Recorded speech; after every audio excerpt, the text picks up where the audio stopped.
Boas-vindas a quem nos ouve para mais uma imersão profunda. Hoje a gente tem na mesa uma pilha de documentos que à primeira vista parece ter vindo de universos paralelos, sabe? São mundos bem diferentes mesmo. Olá para todo mundo que está acompanhando a gente. Exatamente. Porque de um lado a gente tem publicações médicas super densas, neurociência do blog Medicoff, registros históricos sobre biologia celular e tudo mais. Uhum. E do outro lado, a gente tem um compilado gigante de notícias do G1, do Omelete, do Diário do Nordeste, tipo dissecando o caos que foi o Big Brother Brasil 26. E é justamente esse contraste enorme que torna a nossa análise hoje tão rica. Porque, no fundo, todos esses materiais estão relatando o mesmo fenômeno, Sim, só que em escalas completamente diferentes. o que já nos leva direto para a nossa missão de hoje. Nós vamos investigar os limites extremos da resistência humana.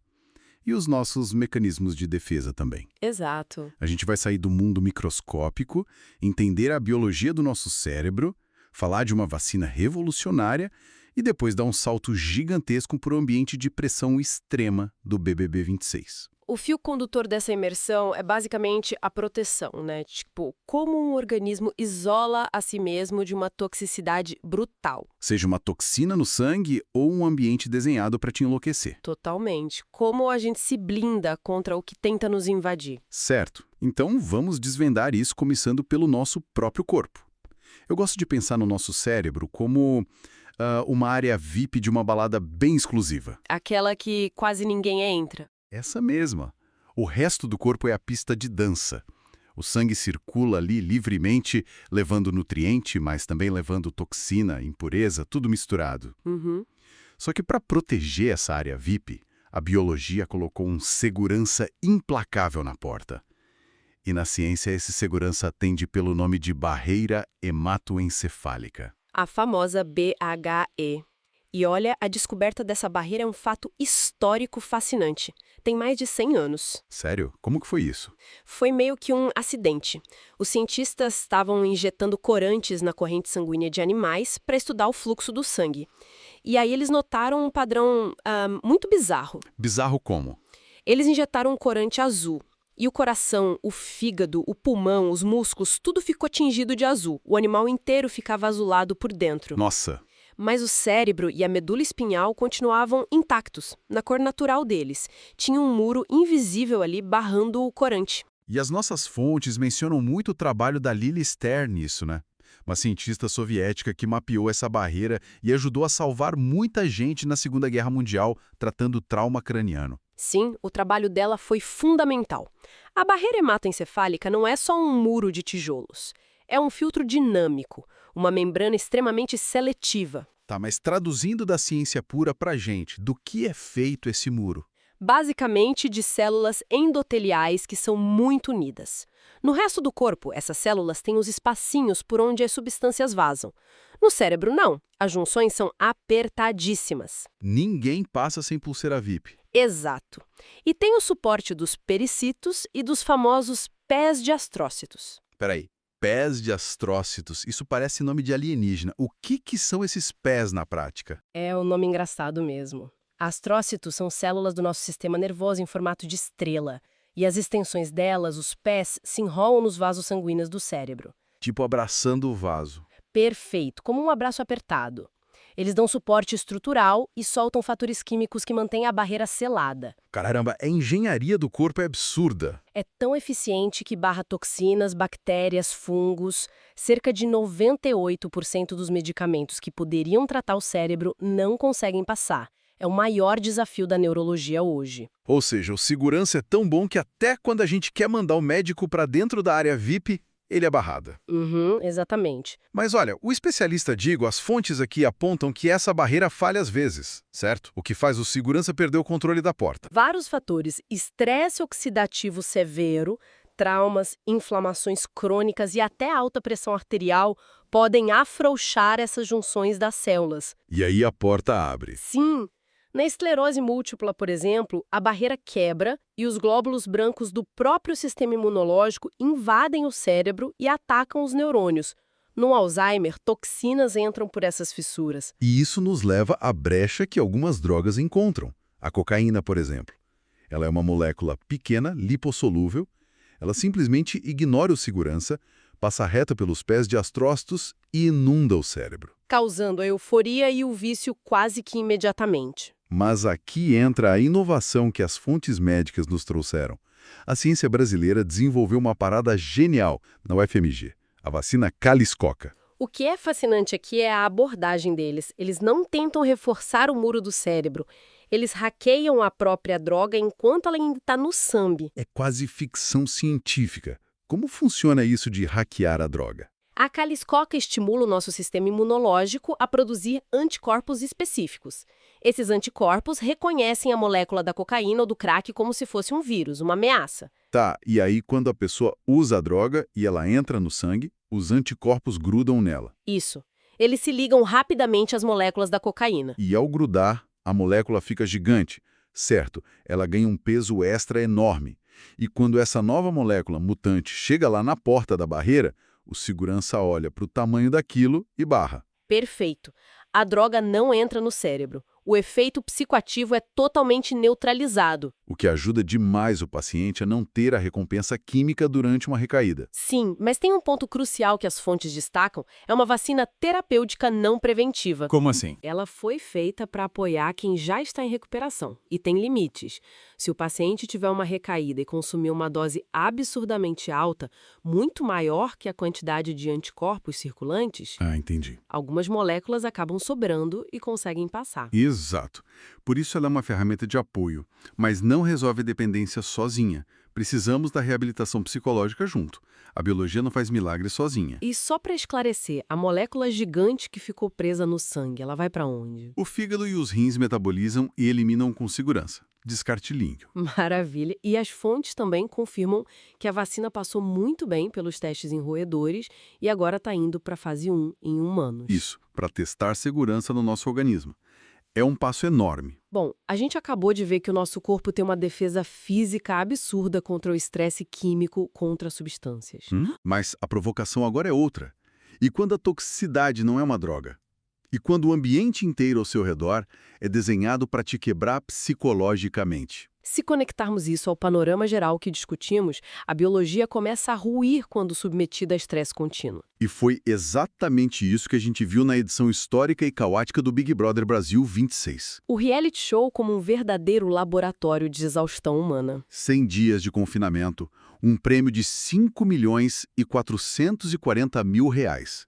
Pipocas, camarotes com influenciadores tipo Juliano Floss, atrizes como a Solange Couto e os veteranos voltando, tipo Babu Santana e Ana Paula Renault. Uma panela de pressão perfeita. Uma panela de pressão que causou falhas biológicas em rede nacional. Você lembra do caso do Henrique Astelli, logo no começo? Nossa, aquilo foi assustador. Uma prova de resistência extenuante e ele teve um episódio severo de convulsão ao vivo. As fontes confirmaram depois que foi uma parestesia, né? Por causa de um trauma craniofacial antigo que ele tinha. Sim, e o gatilho biológico ali é o pico brutal de cortisol e adrenalina, falta de sono, desidratação. O estresse agudo do ambiente fez o sistema neurológico dele entrar em curto-circuito. O corpo literalmente dizendo, chega. E tivemos também o Alberto Cowboy, que engasgou de forma tão grave que perdeu a respiração. A glote dele era sensível e o público caiu matando em cima da emissora pela demora no atendimento. E se a exaustão física já estava derrubando a galera, a produção resolveu apertar o botão do esgotamento mental com a volta do quarto branco. Ah, o quarto branco, um verdadeiro estudo de caso sobre privação sensorial. 9 participantes entraram lá e os 4 últimos, a Chayane, a Gabriela, o Leandro e o Matheus, ficaram mais de 100 horas confinados. 100 horas. A iluminação branca ininterrupta simplesmente destrói o ciclo circadiano da pessoa. O cérebro para de produzir melatonina, você não entra no sono REM profundo. E não era só luz, tinha o som. A produção colocava choro de bebê no meio da noite, som de motosserra, sirene. Fisiologicamente falando, ouvir uma motosserra ou um bebê chorando ativa a amígdala cerebelar na hora. É sinal de perigo. O cérebro entra em hipervigilância. E aí, sem banho, comendo só água e bolacha de água e sal. Essa ativação constante esgota a dopamina e a serotonina. O córtex pré-frontal, que é a nossa parte racional, simplesmente desliga. E o negócio foi tão grave que a justiça teve que intervir. O Ministério Público Federal abriu inquérito contra a emissora por tortura e tratamento desumano. Foi pesado. E teve aquele momento que, olha, pareceu cena de série distópica, tipo Round 6. A produção ofereceu R$ 50 mil e produtos de limpeza da marca Cif para quem desistisse. E a Lívia apertou o botão e aceitou. Aceitou. É o cinismo do entretenimento no limite extremo. E quando essas barreiras mentais falham, a civilidade vai para o espaço. O BBB 26 bateu o recorde de expulsões e desistências. Porque com o córtex pré-frontal exausto, a gente perde o freio dos impulsos. A desindividuação toma conta. Foi o que vimos no caso do Pedro. As fontes relatam que ele teve atitudes de intolerância religiosa e depois, na dispensa, ele importunou sexualmente a Jordana. Tentou beijar ela à força, segurou pelo pescoço. E mesmo ele apertando o botão para desistir, logo depois a emissora tratou como expulsão direta. Cortaram cachê, cancelaram contratos e ainda prepararam um dossiê para as autoridades. E não parou aí. Tivemos as agressões físicas puras e simples. A Sol Vega, que era lá do BBB 4, foi expulsa por agredir fisicamente a Ana Paula Renault.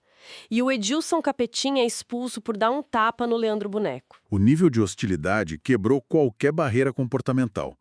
E o mais triste é ver como a casa virou um reflexo das piores coisas da nossa sociedade. A polarização e o preconceito viraram arma no jogo. Vimos isso claramente com o Matheus Moreira. Ele foi denunciado ao Ministério Público por homofobia recreativa, por imitar trejeitos afeminados de forma pejorativa. E depois que ele saiu, a equipe dele e a da Ana Paula Renault entraram numa guerra judicial terrível. Divulgaram até uma imagem feita por inteligência artificial do Matheus, amarrado num tronco, e Ana Paula com um chicote. Usando a Lei Áurea de forma completamente distorcida, é como o conflito lá de dentro é instrumentalizado para guerras culturais aqui fora. Tivemos também a fala absurda da Solange Couto, direcionada a Samira, usando termos chulos e sugerindo que ela era fruto de uma situação indesejada. A equipe da Solange teve que emitir notas de contenção de danos correndo. E o clima político do Brasil estava totalmente infiltrado na casa. As fontes mostram uma divisão ideológica claríssima entre os participantes e a audiência. Exatamente. Nós não tomamos partido aqui, mas os relatórios mostram participantes abertamente de direita e de esquerda embatendo o tempo todo. O Matheus, por exemplo, fazia discursos diretos contra a própria emissora. E a osmose entre a TV e a realidade foi tão bizarra que rolou até um tweet de um perfil oficial do governo federal sobre imposto de renda usando o termo Playboy. E a internet inteira interpretou como uma indireta institucional direcionada para o participante Jonas. O tweet foi apagado dias depois, mas o estrago estava feito. É o colapso total das barreiras. Então, o que isso tudo significa para a nossa audiência? A gente começou a nossa jornada hoje admirando a perfeição da natureza com a barreira hematoencefálica, protegendo nosso cérebro de toxinas. Sim, um mecanismo brilhante de proteção celular. E vimos os cientistas da UFMG trabalhando incansavelmente para criar a calixoca e ajudar a reforçar essa defesa química. Existe um esforço colossal, público e intelectual para proteger a integridade do cérebro humano. Mas aí a gente olha para o outro lado da moeda. E aí vem o grande paradoxo que eu quero deixar como reflexão para quem está nos ouvindo. A gente gasta milhões para impedir toxinas de destruir nossos neurônios. Mas, como sociedade, a gente consome vorazmente a destruição psicológica de outras pessoas em horário nobre. Apenas por entretenimento. Exatamente. O esgotamento, o assédio, a quebra do pacto social. Tudo embalado e vendido. Então a provocação é, se a ciência consegue criar uma vacina contra a dependência de uma droga, será que um dia a humanidade vai conseguir desenvolver uma vacina social? Uma vacina contra o nosso vício nem assistir ao sofrimento alheio. Uma resistência coletiva contra essa espetacularização do colapso humano. É um questionamento formidável. Uma provocação sobre onde a gente coloca os nossos limites e o que a gente deixa atravessar a barreira da nossa própria empatia. Com certeza. Quero agradecer demais a companhia de quem nos ouve. Levem essa reflexão para os próximos dias. A nossa imersão profunda de hoje fica por aqui, mas a gente continua explorando esse labirinto da natureza humana na próxima jornada. Um abraço e até lá!